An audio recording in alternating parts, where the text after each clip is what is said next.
बाद इम्पोज किया जाता है तो इसको हम बोलते हैं वर्ड कोवेनेंट। इसको हम वो बोलते हैं वर्ड कोवेनेंट। अब तो सबको क्लियर है, कोई डाउट तो नहीं हो रहा ना? Each and everything is clear, board is clearly visible, ठीक है। इसको हम बोलते हैं जब भी हम किसी भी प्रॉपर्टी के या प्रॉपर्टी या इंटरेस्ट को ट्रांसफर करते हैं और उसको उस पर कोई कंडीशन लगाई जाती है और उन कंडीशंस को अगर हम जो है रिटर्न में लिख लेते हैं तो इसको हम बोलते हैं वर्ड कोवेनेंट, ठीक है।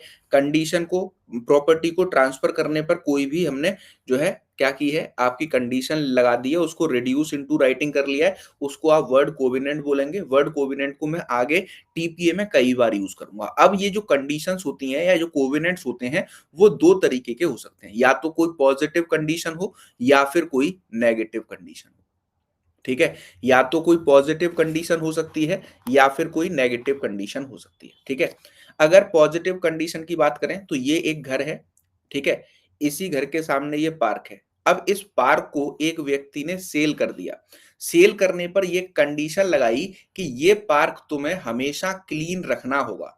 तो ये कैसी कंडीशन है बेटा? ये एक पॉजिटिव कंडीशन है कि आपकी ये ड्यूटी है कि आप हमेशा से इसको क्या रखोगे, आप पूरी तरीके से इसको क्लीन रखोगे। फिर नेगेटिव का क्या एग्जांपल है? ये एक घर है, उसके सामने पार्क है, इस पार्क को सेल किया और एक कंडीशन इंपोज की कि आप इस पर कोई भी कंस्ट्रक्शन भविष्य में नहीं करोगे जिससे कि मेरे घर के सामने की शो खराब ना हो। तो ये क्या हो जाएगा? ये हो जाएगा आपका नेगेटिव कंडीशन। अब सेक्शन नंबर 10 जो है वो कहता है कि किसी भी प्रॉपर्टी को ट्रांसफर करने पर हम रिस्ट्रेन तो लगा सकते हैं, लेकिन ये रिस्ट्रेन होते कितने प्रकार के हैं? दो प्रकार के होते हैं। पहला होता है एब्सोल्यूट रिस्ट्रेन, दूसरा होता है पार्शियल रिस्ट्रेन, ठीक है। एक होता है एब्सोल्यूट रिस्ट्रेन, एक होता है पार्शियल रिस्ट्रेन, ठीक है। तो सेक्शन 10 क्या कहता है कि ट्रांसफरर जब भी किसी प्रॉपर्टी को ट्रांसफर कर रहा है तो उसके पास में ऐसा कोई भी राइट एग्जिस्ट ही नहीं करता कि वो किसी भी प्रॉपर्टी पर परमानेंट रिस्ट्रेन लगा दे, ठीक है। किसी भी प्रॉपर्टी पर परमानेंट रिस्ट्रेन लगा दे, ठीक है। तो ये सेक्शन 10 ने अलाउ नहीं किया है, बट पार्शियल रिस्ट्रेन को सेक्शन 10 अलाउ करता है। वो कहता है कि ट्रांसफरर के पास ये राइट है कि वो उस पर पार्शियल रिस्ट्रेन लगा सकता है और ट्रांसफरी को वो जो है क्या कहते हैं, राइट्स को फॉलो करना होगा और ये जो क्या है, उन कंडीशंस को फॉलो करना होगा ट्रांसफरी को, और इसको हम बोलेंगे वैलिड ट्रांसफर। क्लियर? इसको हम बोलेंगे वैलिड ट्रांसफर। इतना क्लियर हुआ सभी को? नाउ कम टू दी जो है सेक्शन नंबर 10। अब सेक्शन नंबर 10 को मैं आपको समझाने की कोशिश करता हूं। सेक्शन 10 कहता है कि ए ने एक प्रॉपर्टी क्या की है, बी को ट्रांसफर की है, ठीक है। ए ने एक प्रॉपर्टी बी को ट्रांसफर की है। इस प्रॉपर्टी को जब उसने ट्रांसफर किया, ठीक है, जब उसने ट्रांसफर किया तो फिर आपको देखने को मिलेगा कि बी के ऊपर उसने कोई कंडीशन लगा दी, ठीक है। बी के ऊपर उसने कोई कंडीशन लगा दी। ये कंडीशन कैसी है? ये आपकी पार्शियल कंडीशन है, ठीक है। ये आपकी पार्शियल कंडीशन है। तो फिर आप क्या कहोगे? तो फिर क्या कहोगे कि that transfer is valid, because section 10 ने कहा कि आप पार्शियल कंडीशन लगा सकते हैं, ठीक है। पार्शियल कंडीशन को कैसे पता करेंगे, ठीक है। एब्सोल्यूट कंडीशन को कैसे पता करेंगे वो टेस्ट में अभी आपको समझाऊंगा, ठीक है। और दूसरा, यहां पर अगर ए ने ये प्रॉपर्टी बी को ट्रांसफर की बट इसने यहां पर एब्सोल्यूट क्या कर दिया, एब्सोल्यूट कंडीशन लगा दी। एब्सोल्यूट कंडीशन मतलब जहां पर बी हैव, मतलब transferee have no option, transferee have no option, ठीक। ट्रांसफरी हैव नो ऑप्शन, जब ऐसी कोई कंडीशन लगाई जाए जहां पर ट्रांसफरी के ऊपर कोई ऑप्शन ही ना हो, इसको हम बोलते हैं एब्सोल्यूट ट्रांसफर। बट हमने ट्रांसफरी के हमने ट्रांसफरी के जो है एब्सोल्यूट राइट्स को वायलेट नहीं किया। हमने ट्रांसफरी से कहा कि हम तेरे कुछ राइट्स को रोक रहे हैं, हम तेरे कुछ राइट्स को रिस्ट्रेन कर रहे हैं। तो ये क्या होगा, ये आपका पूरी तरीके से क्या होगा, ये आपका पूरी तरीके से जो है वैलिड ट्रांसफर होगा एंड कंडीशन भी क्या होगी, कंडीशन वैलिड, ठीक है। बट यहां पर ये जो हमने कंडीशन लगाई है जहां पर ट्रांसफरी को हमने 100% रोक दिया है, तो ये क्या कहलाएगा, ये आपका वॉइड कहलाएगा, ये आपकी वॉइड कंडीशंस कहलाएंगे। क्या इतना समझ में आया? यस, क्या इतना समझ में आया?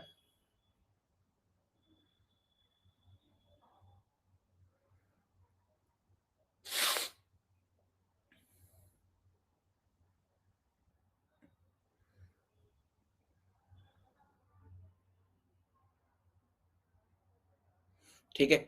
अब यहां पर आपको एक चीज और समझनी है, ठीक है, वो भी इंपॉर्टेंट है। देखो, इस कंडीशन में मैंने आपको बताया था, ध्यान से सुनना, कि ट्रांसफर तो ए ने बी को किया है, ठीक है, बट इस पर एक एब्सोल्यूट कंडीशन लगा दी है, ठीक है। ट्रांसफर किया है, कंडीशन क्या लगाई है, कंडीशन समझिएगा ध्यान से। कंडीशन ये लगाई है कि मैं ये प्रॉपर्टी तुमको सेल कर रहा हूं, तुम इसको जो है पूरी तरीके से मुझसे खरीद रहे हो, बट बट तुम इसको कभी भी फर्दर सेल नहीं कर सकते, तुम इस प्रॉपर्टी को आगे सेल नहीं कर सकते, ठीक है, नहीं कर सकते। और अगर सेल करनी है, ठीक है, कंडीशन क्या है कि तुम इस प्रॉपर्टी को सेल नहीं कर सकते, और अगर सेल करना चाहते हो, ठीक है, करना चाहते हो, तो तुम ये वापस मुझे ही सेल करोगे, वापस मुझे ही सेल करोगे, वापस मुझे ही सेल करोगे। ये कंडीशन लगाई है ए ने जब अपना मकान बी को बेचा था। तो अब मुझे बताइए, क्या बी के पास यहां पर कोई ऑप्शन बच रहा है? क्या बी के पास यहां पर कोई ऑप्शन बच रहा है? अभी सारे कंफ्यूजन दूर हो जाएंगे, वेट फॉर अ व्हाइल, ठीक है। क्या बी के पास यहां पर कोई ऑप्शन है कि वो इस प्रॉपर्टी को किसी को सेल कर सकता है जब उसका मर्जी आए तब? The answer is no. तो ये क्या हो जाएगी, ये हो जाएगी बेटा आपकी absolute condition, absolute, absolute condition, ठीक है। और अब इस केस में ये जो ट्रांसफर किया गया है, ये जो प्रॉपर्टी या इंटरेस्ट ट्रांसफर किया गया है, ठीक है, ये ट्रांसफर क्या होगा, ये ट्रांसफर तो वैलिड होगा, ये ट्रांसफर, ये ट्रांजैक्शन तो वैलिड मानी जाएगी। बट बट जो कंडीशन एप्स जो एब्सोल्यूट कंडीशन, जो एब्सोल्यूट कंडीशन है, वो आपकी कंडीशन वॉइड हो जाएगी, वो कंडीशन आपकी वॉइड मानी जाएगी, ठीक है। वो कंडीशन, ट्रांसफर तो वैलिड होगा लेकिन कंडीशन वॉइड मानी जाएगी। बस इतनी बात को याद रखेंगे, इसके दिमाग, इसके बारे में जितने भी सवाल आएंगे वो हम जब सेक्शन 54 तक कर लेंगे तब आप इसको समझ पाओगे, बस आपको इतना याद रखना है, ठीक है। अब ये तो हो गया एग्जाम्पल ऑफ एब्सोल्यूट कंडीशन, ठीक है। नाउ अब सेक्शन 10 क्या कहता है? सेक्शन 10 कहता है कि इस तरीके के ट्रांसफर तो वैलिड हैं, लेकिन ये जो कंडीशन लगाई गई है ये वॉइड कंडीशन है। मतलब आप कभी भी ट्रांसफर करते समय एब्सोल्यूट रिस्ट्रेन नहीं लगा सकते, एब्सोल्यूट रिस्ट्रेन नहीं लगा सकते। अब अगर मैं पार्शियल, पार्शियल रिस्ट्रेन का एग्जांपल दूं, पार्शियल रिस्ट्रेन का एग्जांपल, ए ने एक घर बेचा बी को, और बी के ऊपर ये कहा कि इस घर को तुम अपने जो है फैमिली मेंबर्स को ही सेल करोगे, तुम किसी आउटसाइडर को सेल नहीं कर सकते, ठीक है, कि तुम्हारे पास ये रिस्ट्रिक्शन है कि तुम इसको सिर्फ और सिर्फ फैमिली मेंबर को ही सेल करोगे, ठीक है, आप किसी आउटसाइडर को सेल नहीं कर सकते। तो अब यहां पर मुझे बताइए कि क्या बी के पास ये ऑप्शन है कि उसका 50 लोगों का, 50 मेंबर्स का कुनवा है, उसमें से वो इस प्रॉपर्टी को किसी को भी ट्रांसफर कर सकता है? तो यहां पर इसको इन 50 लोगों को ट्रांसफर करने के लिए तो क्या कहते हैं, छूट मिली हुई है। तो ये हो जाएगा बेटा आपका पार्शियल रिस्ट्रेन, और ऐसी कंडीशन इंपोज की जा सकती हैं, ऐसी कंडीशन इंपोज की जा सकती है। हाँ, हाँ जी, यादव जी बिल्कुल सही कह रहे हो आप, पूरा ट्रांसफर वैलिड होगा, सिर्फ कंडीशन वॉइड हो जाएगी। ठीक है, यहां तक क्लियर हुआ सभी को?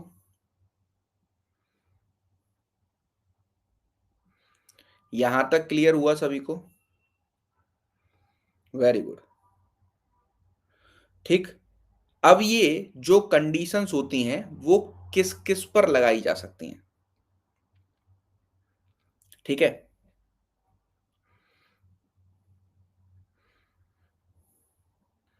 सर विल में पार्शियल रिस्ट्रेंट वैलिड होगी, सब बताऊंगा, पर अभी इतना बताओ क्या यहां तक क्लियर हुआ? पार्शियल कंडीशन भी बी के बाद किसी और को ट्रांसफर होगी। यहां तक क्लियर हुआ या नहीं? मैं डाउट्स जब कहूंगा तब मुझसे पूछना। ठीक है, अब यहां पर अगर हम कहें कि ये रिस्ट्रेंट्स किस किस से हो सकती हैं, ठीक है, तो रिस्ट्रेन आपकी सबसे पहले हो सकती है टाइम को लेकर।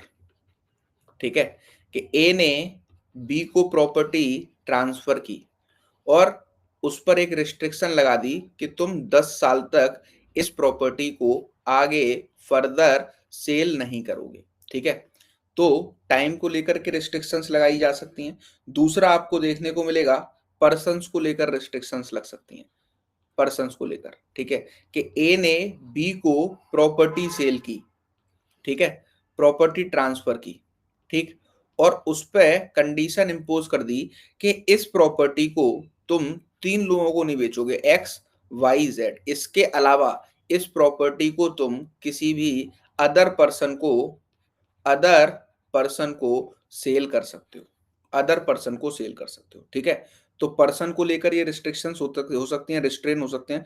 तीसरा पर्पस, पर्पस को लेकर भी ये रिस्ट्रेन हो सकती हैं। जैसे ए ने एक खाली जो है रेजिडेंशियल रेजिडेंशियल लैंड बी को ट्रांसफर की, ठीक है, तो ये लैंड एक जो है कॉलोनी में है, तो ये रेजिडेंशियल कॉलोनी है, ठीक है, रेजिडेंशियल लैंड है।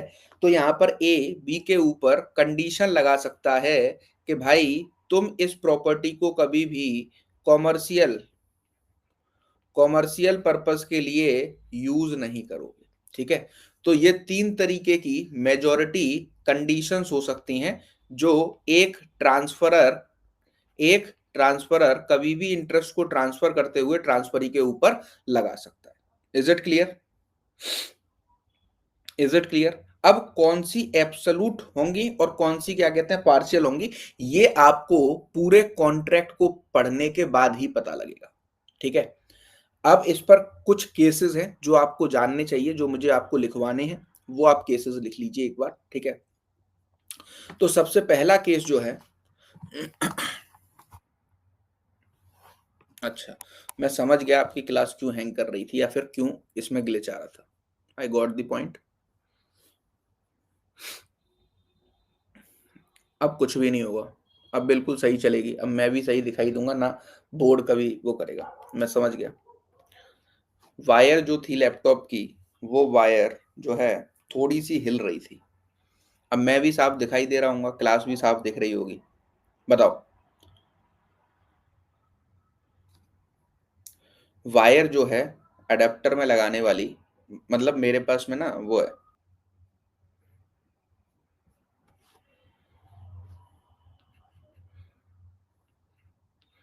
ZORASTRIAN,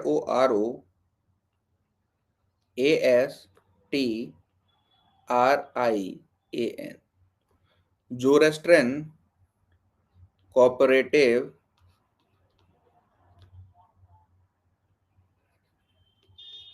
cooperative housing society limited versus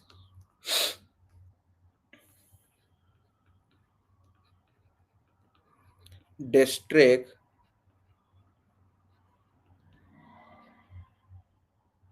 registrar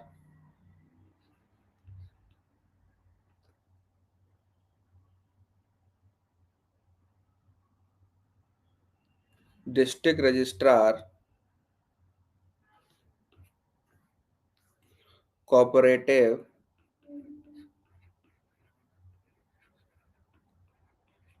society,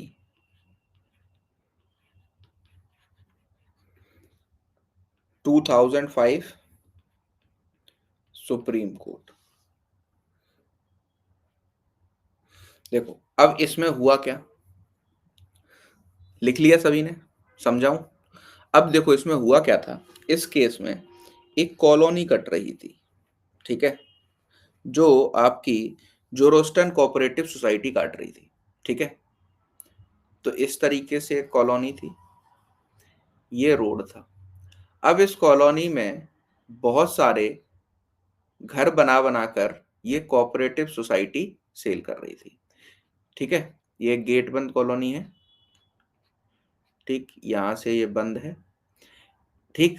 और इस सोसाइटी ने क्या किया, इस सोसाइटी ने ये डिक्लेयर कर दिया कि ये जो प्रॉपर्टी है, ये जो प्रॉपर्टी है, इस प्रॉपर्टी में जो भी घर हम बना के बेच रहे हैं वो पारसी पारसी कम्युनिटी के लोगों के लिए बना के बेच रहे हैं। किसके लिए बेच रहे हैं बेटा? पारसी कम्युनिटी के लोगों के लिए, ठीक। और जो भी लोग इस पारसी कम्युनिटी के लोग इस घर को खरीद रहे हैं, इस घर को खरीद रहे हैं, वो सिर्फ और सिर्फ भविष्य में अगर इस प्रॉपर्टी को सेल करना चाहते हैं तो सिर्फ और सिर्फ किसको सेल करेंगे? वो पारसी कम्युनिटी के लोगों को ही सेल करेंगे।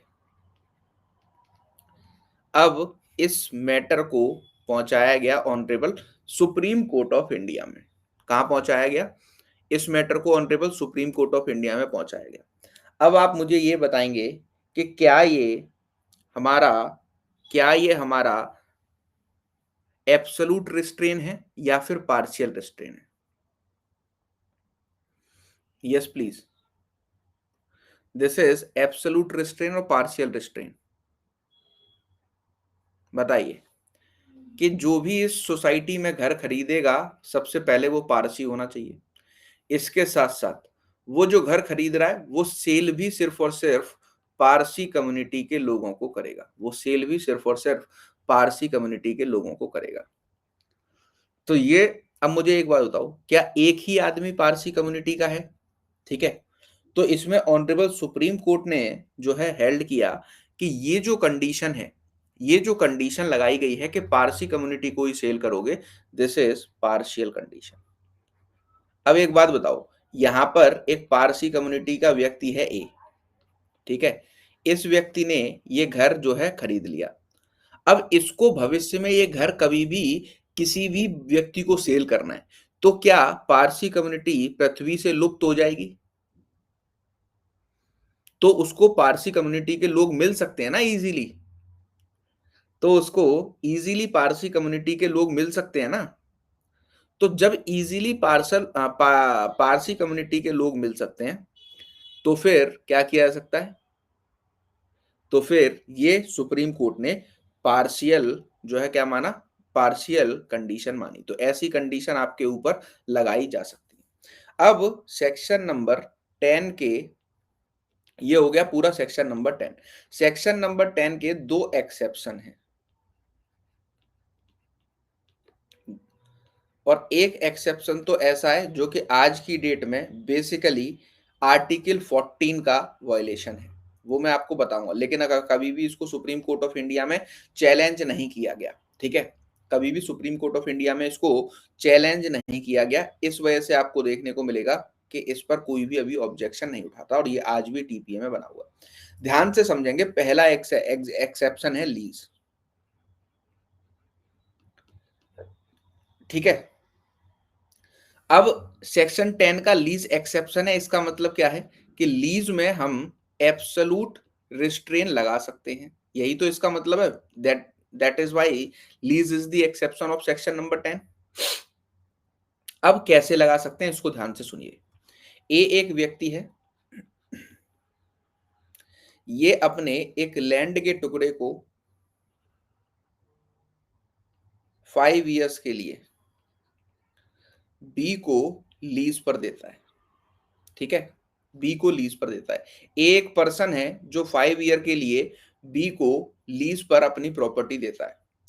अब ए यहां पर ये चाहता है कि इस प्रॉपर्टी में जो उसके राइट टू ओनरशिप है, ठीक है, जो उसका राइट टू ओनरशिप है, वो राइट टू ओनरशिप हमेशा प्रोटेक्ट रहे।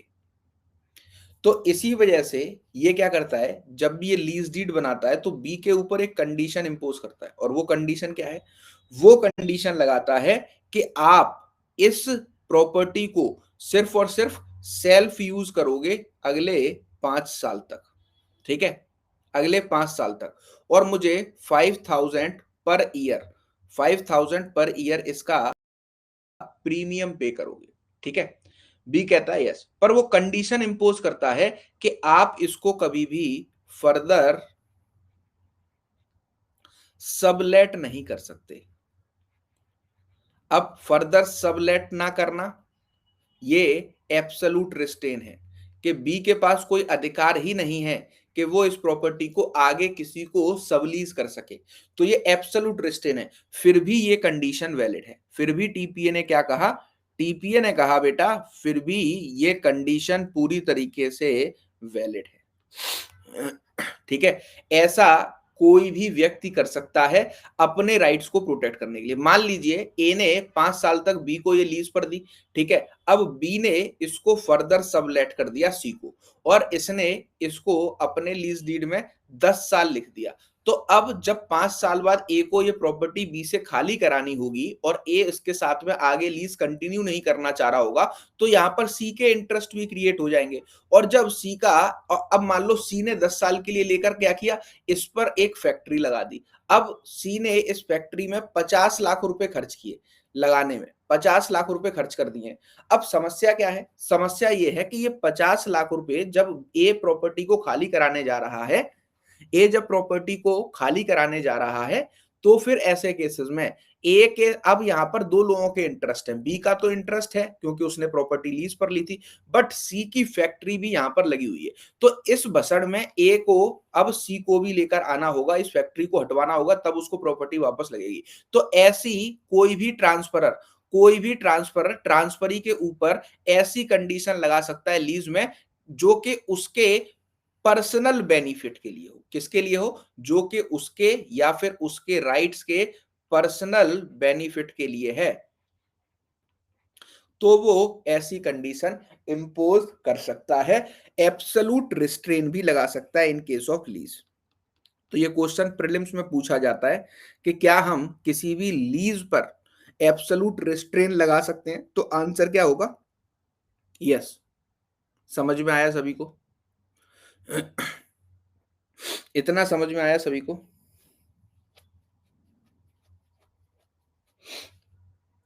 कितने लोगों को ये समझ में आया है? अब एक्सेप्शन नंबर 2 पर चलो। एक्सेप्शन नंबर 2 आज की डेट में अभी भी एग्जिस्ट करती है, लेकिन ऐसा आप कोई करता नहीं है, और ये डायरेक्टली आर्टिकल 14 का वायलेशन है। यही सेक्शन 10 का सबसे इंटरेस्टिंग फैक्ट है। ध्यान से सुनना, ध्यान से सुनना, है क्या exception 2।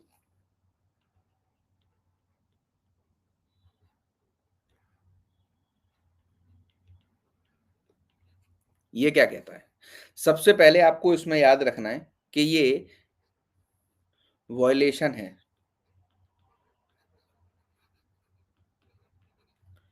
Of article 14 of Indian constitution, लेकिन अभी इसको कभी भी सुप्रीम कोर्ट ऑफ इंडिया में चैलेंज नहीं किया गया।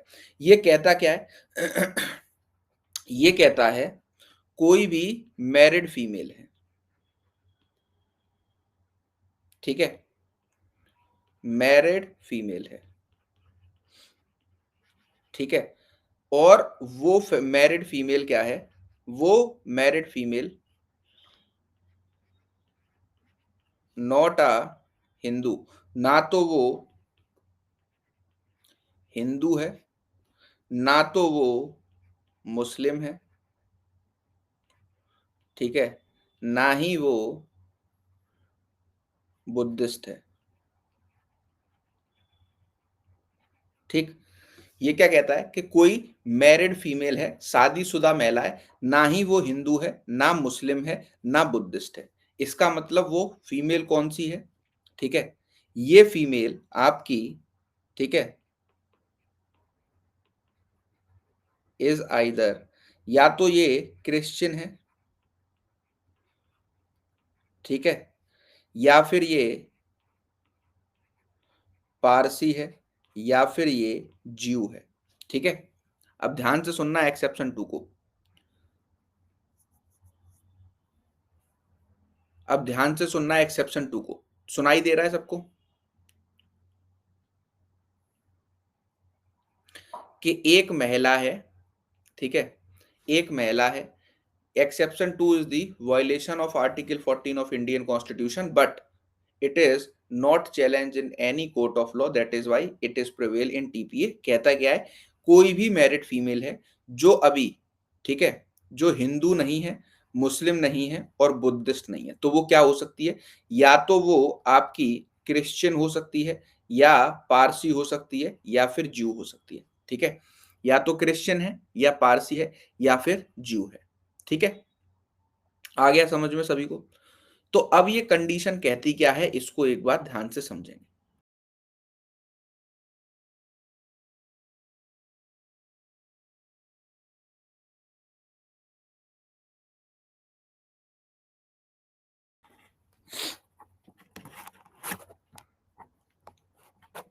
हाँ जी, आवाज आ रही है मेरी? हाँ, सुनाई दे रहा हूं मैं। कि या तो वो महिला क्रिश्चियन हो सकती है, पारसी हो सकती है, जीव हो सकती है, ठीक है? ये कंडीशन है। किसको क्लास बंद नजर आ रही है यार? क्या आपको क्लास ऐसा लग रहा है बंद हो गई है?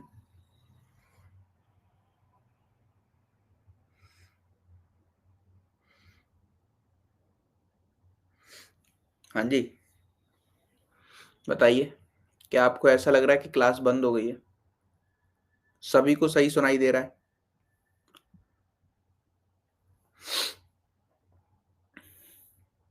ठीक है। अब सुनो मेरी बात ध्यान से, ठीक? तो यहाँ पर ये कह रहा है कि कोई क्रिश्चियन वूमेन है, या पारसी है, या ज्यू है, ठीक है?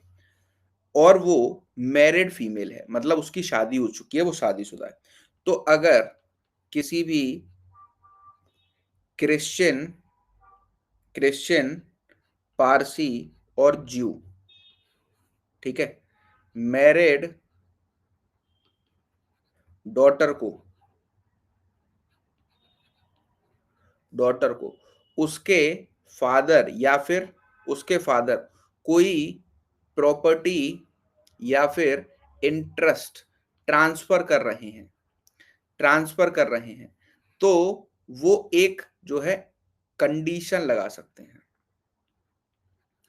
वो एक कंडीशन लगा सकते हैं, और वो कंडीशन क्या होगी?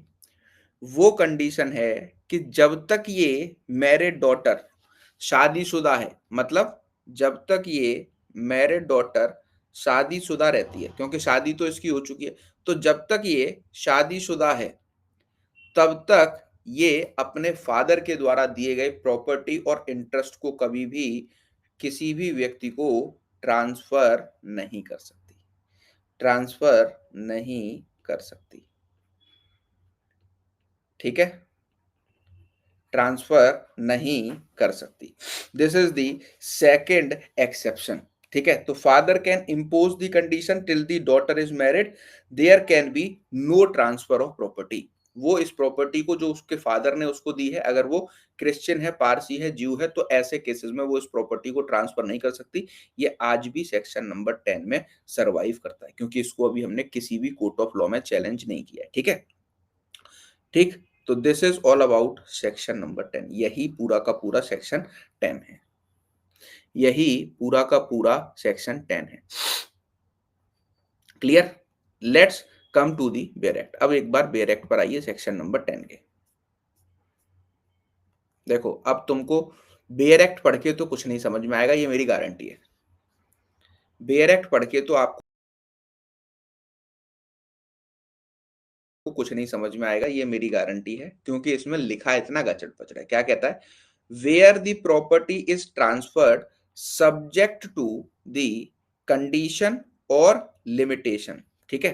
क्या कह रहा है कि जब कोई प्रॉपर्टी ट्रांसफर की जा रही है किसी भी जो है व्यक्ति को, किसके, कोई कंडीशन या फिर लिमिटेशन लगाते हुए, एब्सोल्यूट रिस्ट्रेन द ट्रांसफरी। ठीक है? जहां पर हम किसी भी व्यक्ति को एब्सोल्यूटली रिस्ट्रेन कर रहे हैं, और any person claiming under him. ठीक है? या तो उस व्यक्ति के जिसने एब्सोल्यूट कंडीशन लगाई है, या फिर उसके जो है अंडर आने वाले व्यक्ति पर हम एब्सोल्यूट रिस्ट्रेन लगा रहे हैं। और any person claiming him from parting with or disposing of his interest in the property, the condition or the limitation is void. तो ऐसे केसेस में उस एब्सोल्यूट रिस्ट्रेन को यहां पर पूरा का पूरे ट्रांसफर को वॉइड नहीं बोला बच्चा, पूरे के पूरे ट्रांसफर को वॉइड नहीं बोला।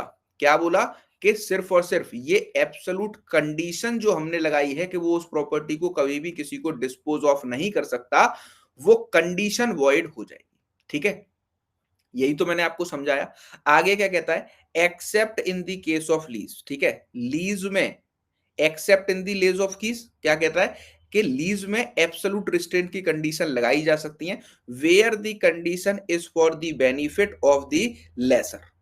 जहां पर लेसर अपने हितों को सुरक्षित करने के लिए इन कंडीशंस को लगा रहा है, तो ऐसी एब्सोल्यूट रिस्ट्रेन रिलीज के केसेस में लगाई जा सकती है। ठीक है?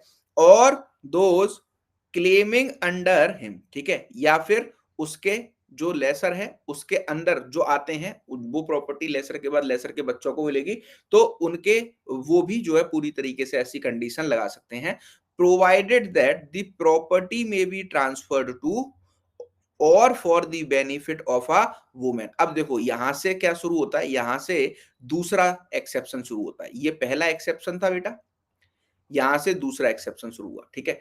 Provided the property may be transfer or for the benefit of a women not being a Hindu, Mohammedan or Buddhist. ठीक है? अगर किसी भी महिला को प्रॉपर्टी ट्रांसफर की जा रही है जो कि हिंदू, मुस्लिम और बुद्धिस्ट नहीं है, इसका मतलब क्रिश्चियन, ज्यू और पारसी है, so that she shall not have the power during her marriage, वो शादीशुदा और उसकी शादी कंटिन्यू चल रही है, तो ऐसे केसेस में उसके पास ये अधिकार नहीं होगा कि during her marriage to transfer or charge the same on her beneficial interest there.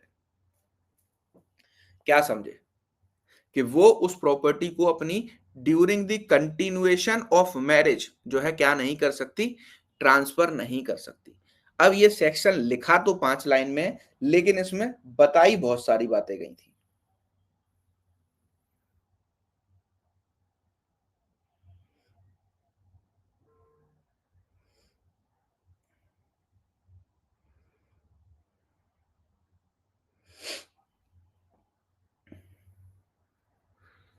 अब सेक्शन 10 समझ में आया?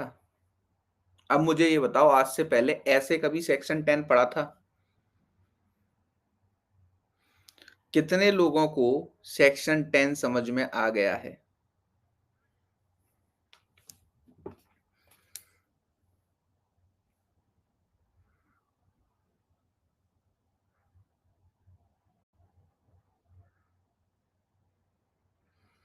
कितने लोगों को सेक्शन 10 आ गया है समझ में?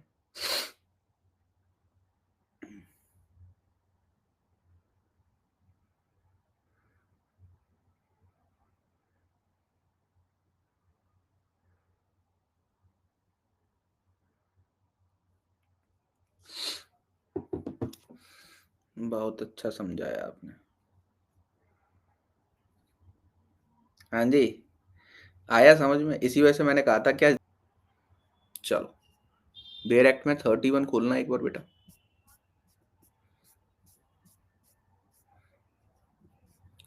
देखो क्या कह रहा है यहां पर, condition that transfer sale cease to have effect in the case specified uncertain event happens और डज नॉट हैपन्स। ठीक है? मतलब क्या है, सिंपल भाषा में समझने की कोशिश कीजिएगा कि प्रॉपर्टी को ट्रांसफर करते समय प्रॉपर्टी को ट्रांसफर करते समय, ध्यान से समझना इसको, क्या कहने की कोशिश कर रहा है।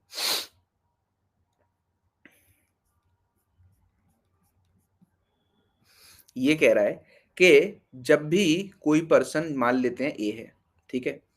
ये प्रॉपर्टी को ट्रांसफर करते समय, ठीक है?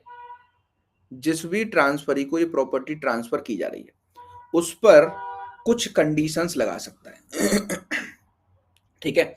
कुछ कंडीशंस लगा सकता है, और वो कंडीशंस कैसी होंगी? वो कंडीशंस ऐसी होंगी जो कि किसी भी इवेंट के, वो कंडीशन ऐसी होंगी जो कि किसी भी इवेंट के होने पर, ठीक है, या फिर ना होने पर डिपेंड करती हैं। तो ये कंडीशंस कैसी होंगी? ये कंडीशन होंगी आपकी स्पेसिफाइड स्पेसिफाइड अनसर्टेन इवेंट्स। ठीक? तो ए जब भी कोई प्रॉपर्टी बी को ट्रांसफर कर रहा है, ए जब भी कोई प्रॉपर्टी बी को ट्रांसफर कर रहा है, तो यहां पर आपको देखने को मिलेगा कि ये क्या कहता है, कि ये यहां पर ऐसे कहता है कि ए कुछ ऐसी स्पेसिफाइड अनसर्टेन इवेंट्स की कंडीशन बी के ऊपर इंपोज कर सकता है, जो हो भी सकती हैं, जो हो भी सकती हैं और नहीं भी हो सकती।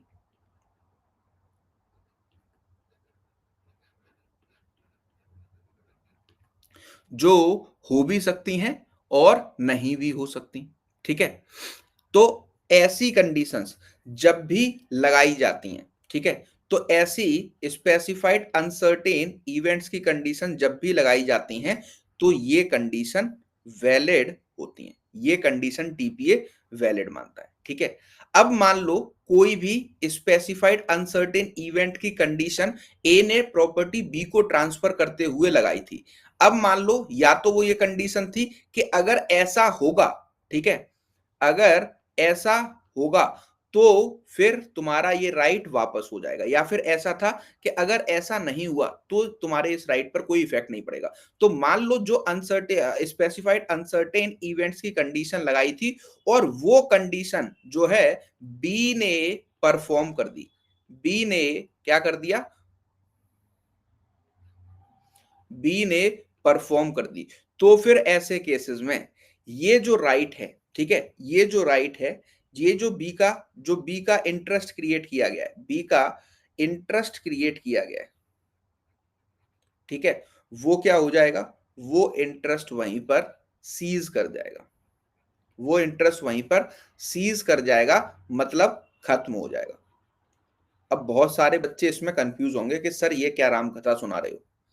कितने बच्चों को अभी कुछ भी समझ में नहीं आया, बताओ मेरे प्यारे बच्चों, मोहतरम और मोहतरमाएं, कितनों को ये समझ में नहीं आया जो मैंने बताया? कितनों को आ गया? जिनको आ गया वो वाई लिख दो, जिनको नहीं आया वो एन लिखो please.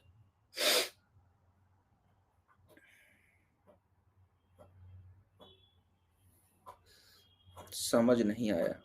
Explain sir, last line ऊपर से गई। ठीक है, ठीक है। टीपीए सब्जेक्ट ही ऐसा है कि बेटा सब कुछ ऊपर से जाता है। ये सीआरपीसी और सीपीसी नहीं है कि जो वर्ड टू वर्ड प्रोसीजर हो लिखा हो। थोड़ा सा समझ आया? चलो, मुझे पता नहीं समझ में आएगा। ठीक है, अब एग्जाम्पल समझो। ए एक व्यक्ति है, वो एक प्रॉपर्टी का मालिक है। इस घर के सामने ये बगीचा है, इसमें एक एप्पल ट्री लगा हुआ है, एप्पल ट्री लगा हुआ है। ठीक है? ए इस ए के पास इस शहर में 5 मकान है, 5 घर है। अब ए अपने जानने वाले को बी, जो कि किराए पे लंबे समय से रह रहा है, उसके पास कोई घर नहीं है, उसको ये घर ट्रांसफर करता है। मतलब इस घर में उसको इंटरेस्ट देता है। इंटरेस्ट मतलब ब्याज वाला इंटरेस्ट नहीं, इस घर को ट्रांसफर करता है। और ट्रांसफर करने पे क्या शर्त लगाता है कि जब तक तुम जिंदा हो, ये इसका लाइफ इंटरेस्ट क्रिएट कर रहा है, लाइफ इंटरेस्ट क्रिएट कर रहा है, और ट्रांसफर करते समय एक कंडीशन लगा रहा है। कंडीशन क्या लगा रहा है कि जब तक तुम जिंदा हो,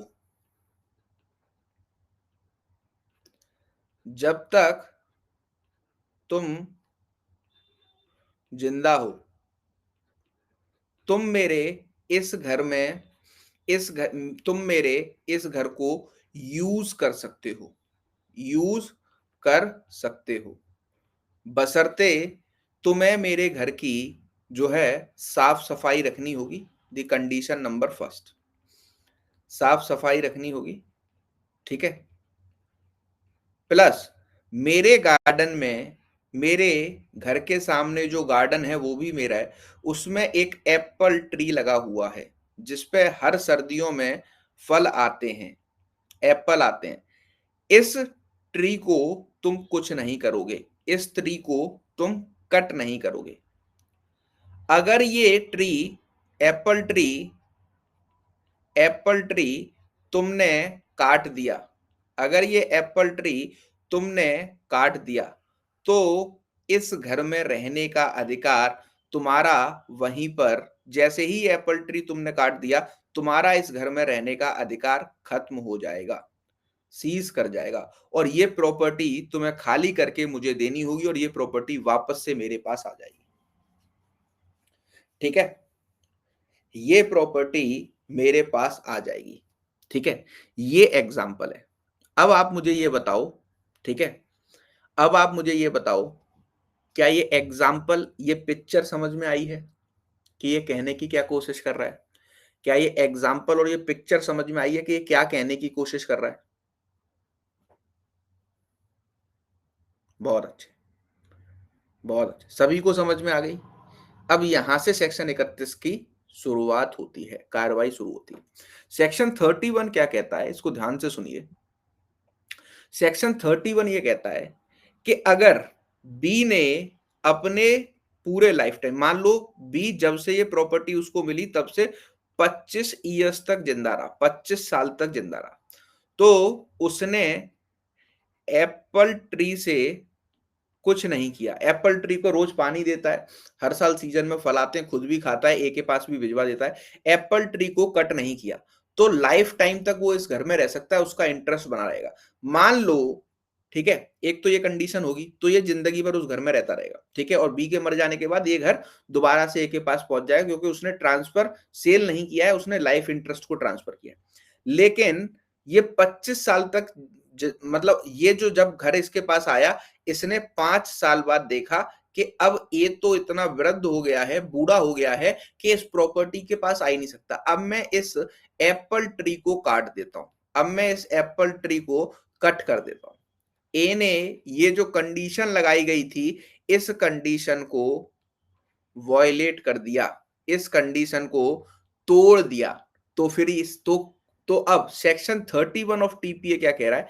सेक्शन 31 ऑफ टीपीए कह रहा है कि जैसे ही ए ने कंडीशन वॉयलेट की, वैसे ही बी को ये घर छोड़ना होगा, इसका लाइफ इंटरेस्ट खत्म हो जाएगा और ये प्रॉपर्टी रिवर्ट होकर कहां पहुंच जाएगी? आपके ए के पास पहुंच जाएगी।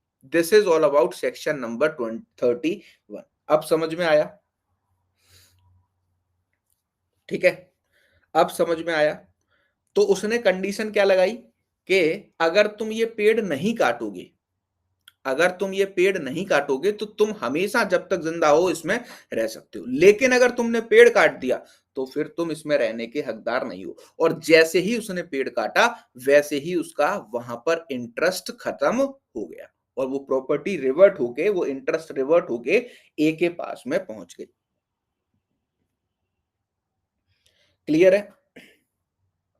ये है सेक्शन नंबर 31।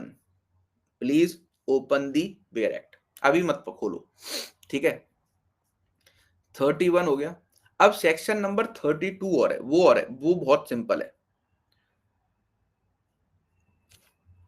सुनो अब सेक्शन 32 कहता है कि जब भी हम सेक्शन 31 के जो है क्या कहते हैं, सेक्शन 31 को फॉलो करके कोई भी ट्रांसफरर, किसी भी ट्रांसफरी को कोई भी प्रॉपर्टी या फिर इंटरेस्ट ट्रांसफर कर रहा है, कोई भी प्रॉपर्टी या इंटरेस्ट ट्रांसफर कर रहा है, तो ऐसे केसेस में वो जो सेक्शन 31 में कंडीशंस लगाएगा, जो सेक्शन 31 में कंडीशंस लगाएगा, ये कंडीशंस जो है वैलिड कंडीशंस लगाई जाएंगी। वैलिड कंडीशंस ही लगाई जा सकती हैं। इनवैलिड कंडीशंस इनवैलिड कंडीशंस नहीं लगाई जा सकती। सिर्फ और सिर्फ वैलिड कंडीशंस ही लगाई जा सकती हैं, इनवैलिड कंडीशंस नहीं लगाई जा सकती। अब वैलिड कंडीशंस में तो बहुत सारी कंडीशन आती हैं, ठीक है। तो वैलिड कंडीशन में जैसे अभी हमने ये ऊपर वाला एग्जांपल पढ़ा, ये वैलिड कंडीशन है कि तुम मेरे पेड़ को मत काटना, जिंदगी भर इसी प्रॉपर्टी में रहना। अब यहां पर कह रहा है कि इनवैलिड कंडीशंस नहीं लगाई जा सकती। तो ये इनवैलिड कंडीशंस कौन सी हैं? ये इनवैलिड कंडीशंस कौन सी हैं बताओ? ये इनवैलिड कंडीशन कौन सी हैं? चलो ठीक है। तो इनवैलिड कंडीशन का एक एग्जांपल हमने देखा सेक्शन नंबर 10। इनवैलिड कंडीशन का एक एग्जांपल हमने देखा सेक्शन नंबर 10, ठीक है। और सेक्शन नंबर 10 में कौन सी कंडीशन? के किसी भी प्रॉपर्टी को ट्रांसफर करते समय हम एब्सोल्यूट रिस्ट्रेन नहीं लगा सकते। हम एब्सोल्यूट रिस्ट्रेन नहीं लगा सकते, ठीक है। तो एक इनवैलिड कंडीशन क्या हो गई सेक्शन 31 के लिए कि जब भी कोई प्रॉपर्टी या फिर इंटरेस्ट ट्रांसफर किया जा रहा है ट्रांसफरर के द्वारा ट्रांसफरी को, तो वो इनवैलिड कंडीशन नहीं लगाएगा। और इसका एग्जांपल क्या है कि वो एब्सोल्यूट रिस्ट्रेन कभी भी नहीं लगाएगा। वो एब्सोल्यूट रिस्ट्रेन कभी भी नहीं लगाएगा, ठीक है। और दूसरा एग्जाम्पल क्या हो गया? दूसरा एग्जाम्पल है बेटा section number 12 of transfer of property act, section number 12 of TPA. ये भी आपका इनवैलिड रिस्ट्रेन में आता है, ये भी आपका, ठीक है, इनवैलिड रिस्ट्रेन में आता है, ठीक है। अब सेक्शन नंबर 12 को भी हम यहीं पर एक बार छोटा सा समझ लेते हैं। सेक्शन नंबर 12 का एग्जाम्पल मैं आपको देता हूं, ठीक है। ए एक व्यक्ति है, ठीक है, वो अपना इंटरेस्ट ट्रांसफर कर रहा है बी को, ठीक है। बी को अपना इंटरेस्ट ट्रांसफर कर रहा है या फिर कोई प्रॉपर्टी ट्रांसफर कर रहा है, ठीक है। अब वो इस प्रॉपर्टी या फिर इंटरेस्ट को ट्रांसफर करते समय वो एक कंडीशन लगा रहा है, ठीक है। वो एक इस पर कंडीशन लगा रहा है। वो कंडीशन क्या है? ध्यान से सुनना। वो कंडीशन है, सबसे पहली कंडीशन, ठीक है, कि ये प्रॉपर्टी मेरे पास जब वापस आ जाएगी, ये इंटरेस्ट मेरे पास जब वापस आ जाएगा, इफ बी बिकम इंसॉल्वेंट, जब बी का दिवालिया घोषित हो जाएगा, ठीक है। या तो ये मैं प्रॉपर्टी इसको दे रहा हूं, ये प्रॉपर्टी इसी के पास रहेगी, ठीक है। लेकिन अगर बी का दिवालिया घोषित हो गया तो ये प्रॉपर्टी मेरे पास आ जाएगी। दूसरा उसने कंडीशन लगा दी कि ये प्रॉपर्टी मेरे पास उस समय भी वापस आ जाएगी जब B tries to tries to sell this property, जब बी इस प्रॉपर्टी को बेचना जो है, बेचने की कोशिश करेगा, तो ये प्रॉपर्टी मेरे पास आ जाएगी, ठीक है। तो इस तरीके की कंडीशन अगर सेक्शन 12 के अंदर, अब देखो ये तो क्या हो गया, ये तो एब्सोल्यूट हो गया ना, आप उसको बेचने ही नहीं देना चाहते, ठीक है। तो ये जो है इस तरीके की कंडीशन अगर लगाई जा रही हैं तो ये कंडीशन हमारी अलाउड नहीं, these conditions are not allowed, ठीक है। और ये जो ट्रांसफर है, ठीक है, ये, ठीक है, तो ये कंडीशन क्या होंगी? ये दोनों ही कंडीशन सेक्शन 31 में और मतलब ट्रांसफर में प्रॉपर्टी के नॉट अलाउड, अलाउड नहीं होंगी, अलाउड नहीं होंगी, ठीक है। अब आया समझ में? बताओ।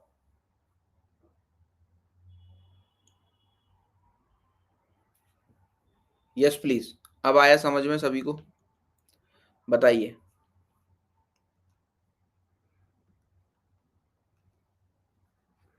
Crystal clear, very good, very good. तो ये हो गया आपका आज के सेशन में सेक्शन नंबर ये हो गया आपका आज के सेशन में। Thank you everyone. मैंने आपको बताया था आज मैं क्या क्या पढ़ाऊंगा। सेक्शन नंबर 10 ऑफ टीपीए, इसको हम रेड विद करेंगे सेक्शन नंबर 31, 32 एंड 12। ये हो गया आज का आपका पूरा एक टॉपिक कवर। ठीक, वेरी गुड। अब एक बार बेयर एक्ट खोल लो जल्दी से, एक बार बेयर एक्ट खोल लीजिए जल्दी से। Please open your bare act once. Section 31 को खोल लीजिएगा पहले।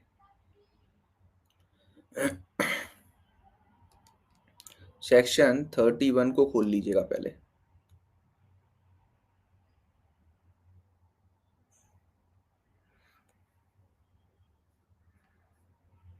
चलो, let's come to section number 31। क्या कह रहा है? Condition that transfer shall cease to have effect in case specified uncertain event happens और डज नॉट हैपन्स। ठीक है, मतलब क्या है कहने का, सिंपल भाषा में समझने की कोशिश करें। लेमैन टर्म्स में अगर मैं आपको समझाऊं तो ये आपसे बहुत ही सिंपल चीजें कह रहा है। ठीक है, ये आपसे बहुत ही सिंपल चीजें कह रहा है। ठीक, क्या कह रहा है बेटा, पढ़ो आगे। Subject to the provision of section 12। ठीक है, के सेक्शन 12 की कंडीशन जो है 31 पर एप्लीकेबल नहीं होंगी। ठीक, on a transfer of property an interest therein may be created with the condition superadded that it shall cease to exist in the case of specified uncertain event shall happen or in specified uncertain event shall not happen।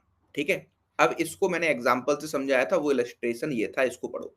A transfer a farm to B of his life. ठीक है, ए ने एक transfer जो है farm किया कि तुम B हो, बी आप इसको अपनी जब तक जिंदा हो इसको यूज करो, विद अ प्रोवाइजो। ठीक है, with the provision that in case B cuts down a certain woods, कि उसके बगीचे में, उसके फार्म में बहुत सारे पेड़ लगे हुए हैं, उसमें से उसने एक प्रकार का जो एप्पल ट्री है, मान लो एप्पल ट्री है, एप्पल ट्री को काट दिया। ठीक है, the transfer shall ceases to have any effect. तो उस ट्रांसफर को ऐसा माना जाएगा कि ए ने वो गार्डन, वो फार्म बी को कभी दिया ही नहीं था, वो ट्रांसफर वहीं पर कैंसिल हो जाएगा। ठीक है, B cuts down the wood, B ने उसी पेड़ को काट दिया जिसको काटने के लिए मना किया गया था। ठीक है, he loses his life interest in the farm. तो ही मतलब B loses his life interest, B को उस फार्म में जो लाइफ इंटरेस्ट दिया गया था वो उसका निकाल दिया, उसको वहां से निकाल दिया जाएगा। ठीक है, 32 क्या कहता है? Such condition must not be invalid. ठीक है, in order that the condition that in interest shall cease to exist may be valid, कि जो भी आप इंटरेस्ट बना रहे हो या फिर जो भी चीजें बना रहे हो वो आपकी पूरी तरीके से वैलिड चीज, मतलब वैलिड कंडीशन हो, इनवैलिड आप नहीं लगा सकते। It is necessary that the event of which is relates be one which would legally constitute the condition of the creation of interest. ठीक है, तो लीगल कंडीशन आप लगा सकते हो, इलीगल कंडीशन आप यहां पर नहीं लगा सकते हैं। ये बात आपको यहां पर पूरी तरीके से बताई गई है। ठीक है, और सेक्शन 12 क्या कहता है? सेक्शन 12 पर एक बार आइए। ठीक है, condition making interest determinable on insolvency और अटेम्प्ट जो है एलियनेशन। ठीक है, कि वो कंडीशन भी नहीं लगाई जा सकती जहां पर एक व्यक्ति को इंसॉल्वेंट करने की डिमांड हो रही है या फिर ये सोचा जा रहा है कि ये भविष्य में इंसॉल्वेंट हो जाएगा। ठीक है, तो सेक्शन 12 कहता है where the property is transfer subject to the condition and limitation making any interest therein reserved or given to or for the benefit of any person to ceases on his becoming insolvent or end sorry endeavoring to transfer or dispose of the same such condition or limits is void। मतलब अगर आप किसी भी व्यक्ति के ऊपर ऐसी condition लगा रहे हो कि जब ये इंसॉल्वेंट हो जाएगा तब ये प्रॉपर्टी मेरे पास आ जाएगी या फिर तब इस प्रॉपर्टी को ट्रांसफर माना जाएगा। तो अगर इंसॉल्वेंसी की या फिर ऐसी कोई कंडीशन लगाई जा रही है जो कि भविष्य में मतलब उस व्यक्ति को क्षति पहुंचाती है, तो ये सारी चीजें क्या होती हैं, वॉइड मानी जाती हैं। और एब्सोल्यूट तो हम लगा ही नहीं सकते। एब्सोल्यूट रिस्ट्रेन का तो सेक्शन नंबर 10 ने ही मना कर दिया कि एब्सोल्यूट रिस्ट्रेन कभी भी जो है नहीं लगाई जा सकती। ठीक है, क्या आता है, nothing in this section apply to the condition in a lease, लेकिन लीज के रिस्पेक्ट में लगाई जा सकती है for the benefit of lessor or those claiming under him. ठीक है, तो जो आपका सेक्शन 10 कहता है कि लीज पर आप एब्सोल्यूट रिस्ट्रेन लगा सकते हैं अगर जो लेसर है वो अपने बेनिफिट के लिए लगा रहा है। तो सबलेटिंग वाला एग्जांपल याद कीजिए, सबलेटिंग वाला एग्जांपल याद कीजिए, आपको समझ में आ जाएगा। ठीक है, this is all about section number 10, 31, 32 and 12। ठीक है, अब हमने सेक्शन 10 में पढ़ लिया कंडीशन रिस्ट्रेन एलिनिएशन मतलब ट्रांसफर के कौन सी कंडीशन एक प्रॉपर्टी को ट्रांसफर करने में लगाई नहीं जा सकती। ऐसे ही कल हम पढ़ेंगे restriction repugnant to the interest created. ठीक है, कल हम सेक्शन नंबर 11 को पढ़ेंगे, तो है फिर 13 को पढ़ेंगे, अनवन वाले को भी कल ही पढ़ लेंगे, अनवन तो बहुत छोटा है, इजी भी है। ठीक है, तो कल की क्लास हमारी इस रिस्पेक्ट में होगी। अब मैं आपसे जानना चाहता हूं क्या आज का टॉपिक आप लोगों को समझ आ गया है गाइस?